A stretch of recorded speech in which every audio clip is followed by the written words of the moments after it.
तो स्टूडेंट्स, आज हम करेंगे ओम्स लॉ।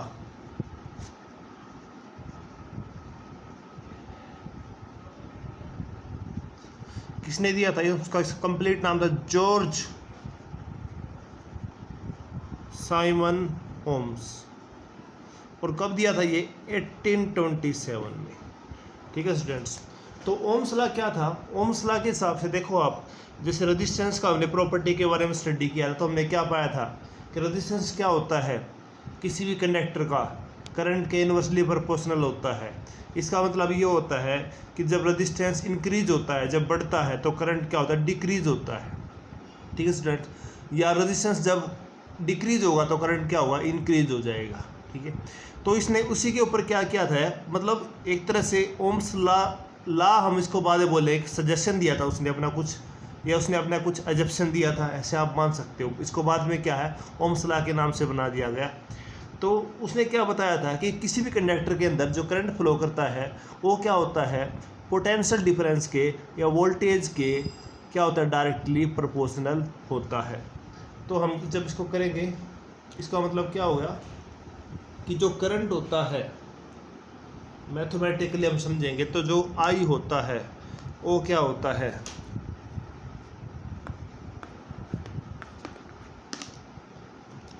जो आई होता है वो डायरेक्टली प्रोपोर्शनल टू वी होता है।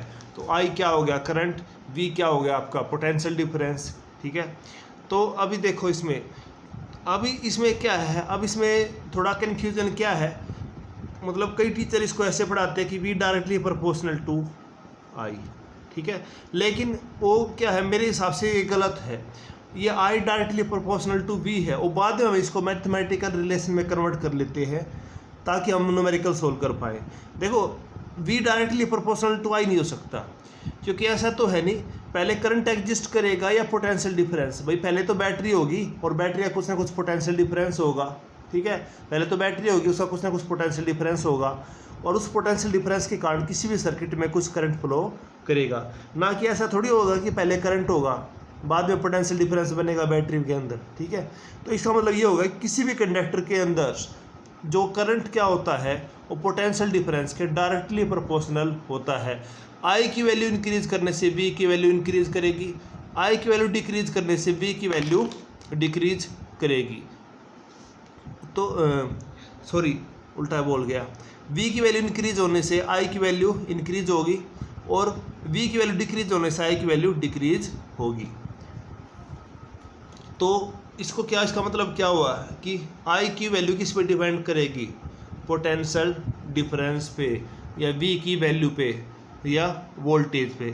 ठीक है स्टूडेंट्स, मतलब जैसे हमने एक सर्किट बनाया एक इलस्ट्रेशन के लिए, एक बैटरी ली हमने प्लस माइनस, इस पर हमने एक रेजिस्टेंस कनेक्ट कर दिया जिसको हमने आर नाम दे दिया। सपोज इस सर्किट में से आई करंट फ्लो करता है, तो आई जो करंट है किस पे डिपेंड करेगा? बैटरी पे, और बैटरी का क्या होता है? Potential difference. तो आई की वैल्यू किस पे डिपेंड करेगी? वी पे, और वी किसके पे डिपेंड करते हैं? वी का मतलब होता है पोटेंशियल डिफरेंस, किसका? बैटरी का। या वोल्टेज किसकी होगी? बैटरी की। मतलब जिस हिसाब से वोल्टेज होगी उसी हिसाब से करंट फ्लो करेगा। अगर वोल्टेज ज़्यादा होगी तो करंट भी ज़्यादा होगा, वोल्टेज कम होगी तो करंट भी कम होगा। ठीक है स्टूडेंट्स, तो I directly proportional to V, लेकिन हम इसको लिखने कैसे लगे? V directly proportional to I. अब क्यों लिखने लगे इसको ऐसे? क्योंकि हमें क्या है, हमें मैथमेटिकल रिलेशन बनाना था, और मैथमेटिकल रिलेशन में क्या होता है, अगर हम I directly proportional to V रखेंगे, ठीक है स्टूडेंट्स, तो इसका मतलब क्या होगा? लेकिन वी खाली अकेला नहीं है, वी एक चीज़ पे और भी डिपेंड करता है, इस सर्किट के रेजिस्टेंस पर, आर की वैल्यू पे भी डिपेंड करता है। इसलिए हमने क्या किया, वी डायरेक्टली प्रोपोर्शनल टू आई रखा। तो जब प्रोपोर्शनलिटी को हटा दूंगा तो क्या हो जाएगा? आर आई, या हम कह सकते हैं V equal to I R. तो इसलिए ये हमारी क्या होगी? मैथमेटिकल रिलेशन थी, ताकि जब हम न्यूमेरिकल सोल्व करें तब हमें इस फार्मूले का यूज़ आपको करना पड़ेगा। लेकिन एक्चुअल में क्या था? I directly proportional to V. ठीक है स्टूडेंट, क्योंकि खाली पोटेंशियल डिफरेंस खाली करंट पे डिपेंड नहीं करेगा, ये एक चीज़ पर डिपेंड करेगा, इस सर्किट के रेजिस्टेंस पे डिपेंड करेगा, या कोई भी कंडक्टर है, कोई भी वायर है, उसके रेजिस्टेंस पे भी ये वी की वैल्यू डिपेंड करेगी। मतलब अगर रेजिस्टेंस ज़्यादा होगा तो करंट कम फ्लो होगा, क्योंकि करंट क्या होता है, रेजिस्टेंस के इन्वर्सली प्रोपोर्शनल होता है। और अगर रेजिस्टेंस कम होगा तो करंट क्या होगा, ज़्यादा फ्लो करेगा। मतलब इसने तो अपनी तरफ से इलेक्ट्रॉन्स अलाउ कर दिए कि सर्किट में से फ्लो करने के लिए, लेकिन वो किस रेट से फ्लो करेंगे, वो किस दर से फ्लो करेंगे, वो जल्दी जाएंगे सर्किट में से या थोड़ा टाइम लेके जाएंगे, वो चीज़ क्या डिटरमाइन करेगा, इस आर की वैल्यू डिटरमाइन करेगी। इसका मतलब क्या हो गया, वी की वैल्यू दो फैक्टर में डिपेंड करेगी, एक आर पे और एक आई पे। तो ये हमारी क्या होगी, मैथमेटिकल रिलेशन, या V equal to I R, क्योंकि एसोसिएटिव प्रॉपर्टी है। मल्टीप्लिकेशन क्या होती है, एसोसिएटिव प्रॉपर्टी होती है स्टूडेंट्स, ठीक है। तो V equal to I R. तो इसकी दो डेफिनेशन होगी हमारी, एक तो आपकी ओम्स के हिसाब से, तो ओम्स के हिसाब से क्या होगी आपकी डेफिनेशन इसकी, according to Ohm's law in a circuit, circuit मतलब electric circuit, current is directly proportional to the directly, इसको दोबारा से ऊपर लिखना पड़ेगा,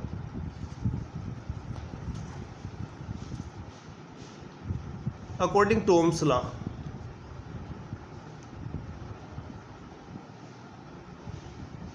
in an electric circuit,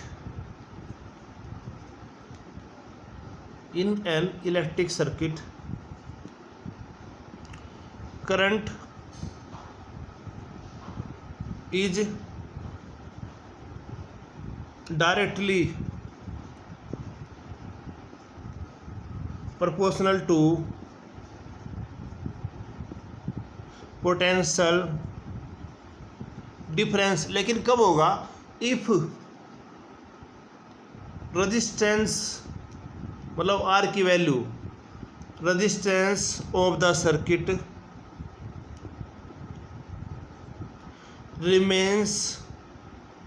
remains क्या हो जाएगा, कांस्टेंट। अगर आर की वैल्यू हम चेंज ना करें, अगर आर की वैल्यू हमारी चेंज ना हो या वेरी ना करे, आर की वैल्यू आपकी एक जैसी रहनी चाहिए, सेम रहनी चाहिए, तब क्या होता है, जो करंट क्या होता है, ये जो करंट की वैल्यू क्या होती है, पोटेंशियल डिफरेंस के डायरेक्टली प्रोपोर्शनल होती है।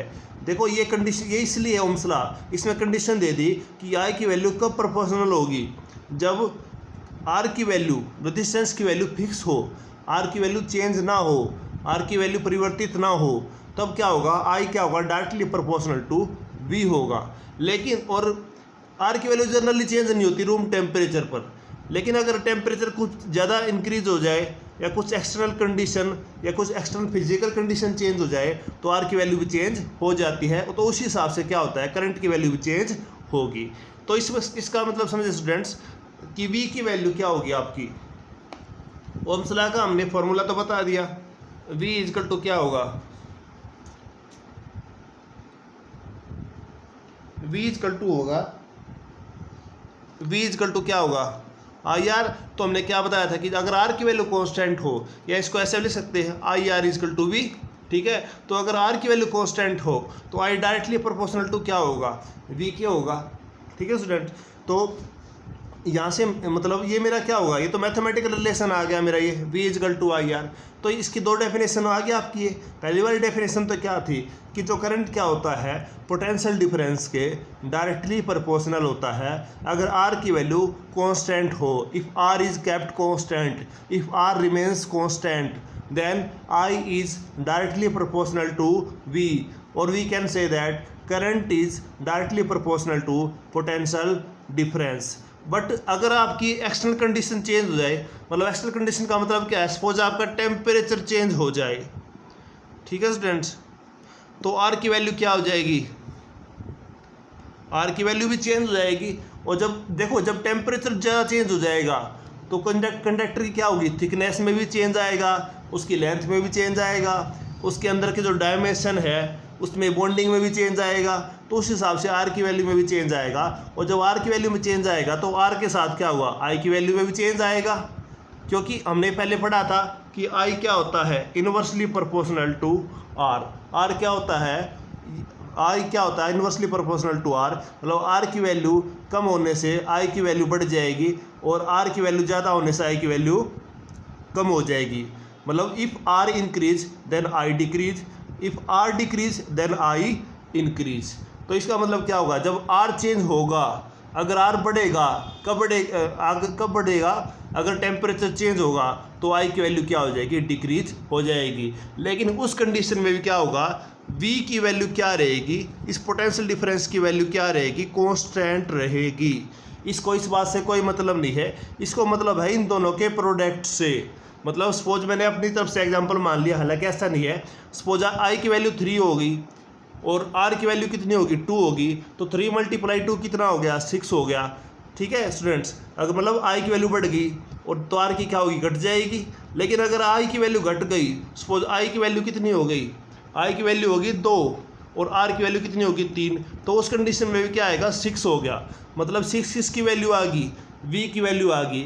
V की वैल्यू पे कोई फर्क नहीं पड़ेगा, चाहे आई की वैल्यू घटेगी तो आर की वैल्यू बढ़ जाएगी, क्योंकि इन्वर्सली प्रोपोर्शनल होते हैं, एक के बढ़ने से दूसरा घटेगा और एक के घटने से दूसरा बढ़ जाएगा। तो V की वैल्यू उस कंडीशन में भी क्या रहेगी, कांस्टेंट रहेगी, ये 6 ही आएगी। अगर I 3 हो गया तो R 2 हो जाएगा, 3 2 जा 6। लेकिन अगर I की वैल्यू 2 होगी तो R की वैल्यू कितनी हो जाएगी, 3 हो जाएगी, तब भी क्या होगी, 6 आएगी। तो पोटेंशियल डिफरेंस क्या आएगा, किसी भी कंडीशन में आपका सेम आएगा, कांस्टेंट आएगा। ये मैथमेटिकल रिलेशन है। तो इस रिलेशन के बेस पर हम इसकी दूसरी डेफिनेशन भी ड्राइव कर सकते हैं। तो दूसरी डेफिनेशन हमारी क्या होगी, मैथमेटिकल रिलेशन के, देखो एक तो डेफिनेशन वो थी कि आई डायरेक्टली प्रोपोर्शनल टू क्या था, बी था। अब क्या एक दूसरी डेफिनेशन क्या होगी, मैथमेटिकल रिलेशन के बेस पर। तो हम क्या लिखेंगे यहाँ पे, according to mathematical relation. Mathematical क्यों बोला, क्योंकि मैथमेटिक्स इसको हम कहाँ पे यूज करेंगे, मैथमेटिकल के न्यूमेरिकल सोल्व करने में, फिजिक्स के न्यूमेरिकल सोल्व करने में। According to mathematical relation, potential difference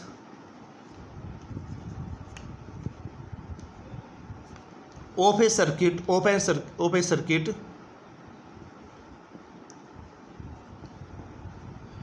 is equal to the product of, product का मतलब होता है मल्टीप्लिकेशन, गुणा, product of current flowing through the circuit, through the circuit and resistance of circuit. मतलब जो भी सर्किट है उसके दोनों के क्या हो गया, करंट के और रेजिस्टेंस के मल्टीप्लाई के बराबर होगा, गुणा के बराबर होगा, क्या होगा, पोटेंशियल डिफरेंस। तो स्टूडेंट्स ये था आपका ओम्स लॉ। लेकिन इस बात का ध्यान रखना है कि हमेशा I directly proportional to V होता है, ना कि V directly proportional to I होता है। पहले बैटरी होगी, बैटरी करंट सर्किट में करंट फ्लो करेगा और सर्किट में जो करंट फ्लो करेगा वो उस V की वैल्यू पे डिपेंड करेगा। अब इसका हम एक बार ग्राफ प्लॉट करते हैं। देखिए अगर हम सही ले, कई बुक्स में तो क्या है, अगर हम अपने तरीके से ले बिल्कुल, तो क्या होगा, ग्राफ किस भी I directly proportional to V के बीच में बनेगा। मतलब जैसे मैंने ये क्या ले लिया, ये मेरा एक्स एक्सिस हो गया, ये मेरा ओरिजिन, तो इधर क्या होगा, ये एक्स एक्सिस, और इधर क्या हो गया,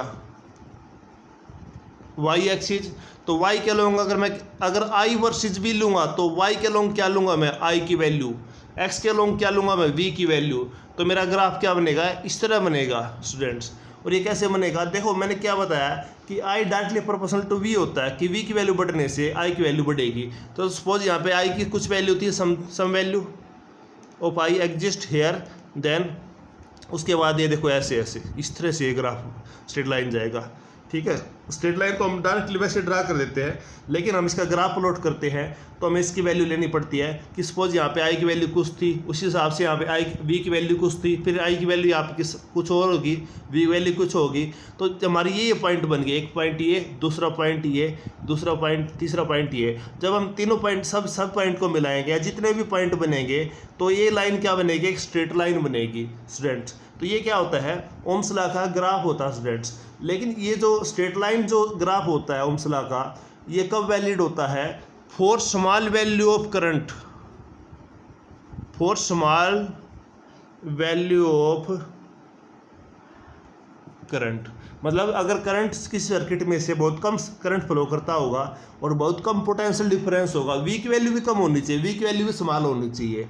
तो जब करंट स्मॉल होगा, for I should be small for small value of V, then this graph या graph between I and V, I versus V will be straight line. लेकिन अगर ये करंट की वैल्यू बहुत ज़्यादा होगी, मतलब स्मॉल नहीं होगी, बहुत ज़्यादा होगी, तो ये ग्राफ किस तरह का बनेगा स्टूडेंट, इनिशियली तो ये ग्राफ क्या होगा, स्ट्रेट लाइन होगा, लेकिन उसके बाद क्या होगा, ये थोड़ा सा बैंड हो जाएगा। आई वी शुरू में तो क्या होगा, ऐसे होगा, फिर उसके बाद ये इस तरह से बैंड होता जाएगा ये, क्योंकि उस मैंने बताया ना कि स्मॉल वैल्यू के लिए पॉसिबल है ये ग्राफ आपका। और एक बात और स्टूडेंट्स, मैंने आई क्या है, आई वर्सेस वी के अलोंग बनाया मैंने ग्राफ, तो इसका मतलब ये नहीं कि आप वी वर्सेस आई नहीं बना सकते, बिल्कुल बना सकते हो, क्योंकि मैथमेटिकल रिलेशन के हिसाब से वो भी ठीक है, आपका वी वर्सेस आई भी है, तो आपका ग्राफ का स्ट्रेट लाइन होगा, मतलब कई बुक में है। लेकिन अगर हम एक्चुअल देखें तो हमारा क्या था, आई वर्सेस वी था, मतलब करंट वर्सेस पोटेंशियल डिफरेंस था। लेकिन मैथमेटिकल रिलेशन के हिसाब से हम पोटेंशियल डिफरेंस वर्सेस करंट भी इस ग्राफ को हम प्लॉट कर सकते हैं, वो भी आपका ठीक होगा। बस हमें इनके फार्मूले यूज करने हैं न्यूमेरिकल में। अब इसके फार्मूले क्या क्या बनेंगे, V is equal to I R, तो यहाँ से I की वैल्यू निकालनी है तो क्या होगा, R क्या होगा, राइट साइड से लेफ्ट की तरफ V के नीचे आ जाएगा V अपॉन में R।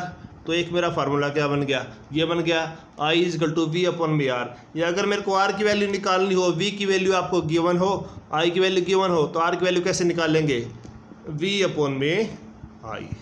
तो यहाँ से मेरे दो फार्मूले आप ट्राई हो गए, तीन हो गए बल्कि आपके, ये एक ये हो गया, एक ये और एक ये, जो आपके अलग अलग न्यूमेरिकल में आपके ये काम आएंगे स्टूडेंट्स।